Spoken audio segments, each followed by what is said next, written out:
ranking the best and worst ad formats of 2026. Let's start off easy. Problem solution. I'm gonna put it at A. It's a tried and true. It's not my favorite format, but it just always works. Now let's do street interview. Here's actually a really good one. I'm not very good at these ads, but I'm gonna put it at C because it does have some really good results if you do it correctly, but it's hard to do it correctly. Unboxings. I've always hated unboxings. I really think they do nothing for your brand. I'm gonna put it at E. Before and afters easily are going to be, usually before and afters can be overdone. They seem kind of fake sometimes, but a lot of brands obviously need to have that if they're trying to prove that their product actually works. Ooh, reaction style. This is actually one of my favorites. I do this with a lot of my ads. You start out with a reaction and it automatically just lures the audience in. I think like showing how the product works in real time, grabs attention great. I don't have a problem with it. What I do have a problem with is AI ads. I don't even know I put this on there. It's going in F. Don't even ask me why. Super underrated is founder ads. I'm actually going to put this in S. I've seen more and more brands do this literally every single week. It's those ads where usually people are like, hey, I'm a person behind blank. Hey, I'm the founder of blank. Because the person seems like they're actually connecting with the founder of the brand and understanding why. Educational is one of those formats where it definitely works, but it's a little bit overdone. Usually older demographics like Gen X kind of need that to explain why the product works and actually trust it. Routine and lifestyle is hard. I want to put it at C.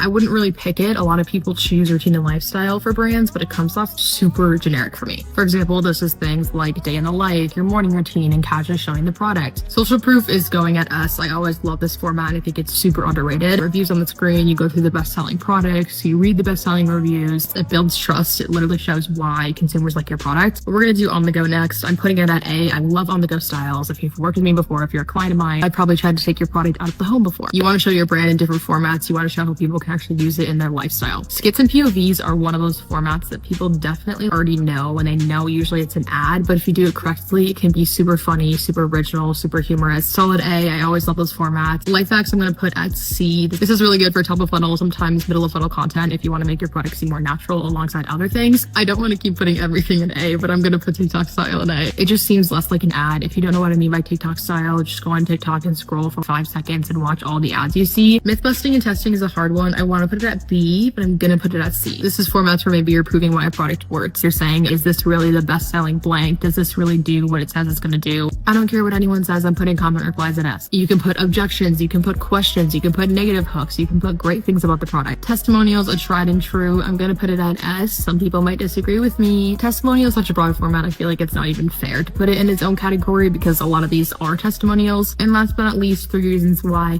I'm going to put that at D. It just comes off like super inorganic. The second somebody hears 3 reasons why, they know it's going to be an ad. I never find myself doing this format unless I'm super desperate or something. Marketing is like always changing, but I highly recommend you try some of these S2 formats if you want to build a brand that actually has trust and sales in 2026.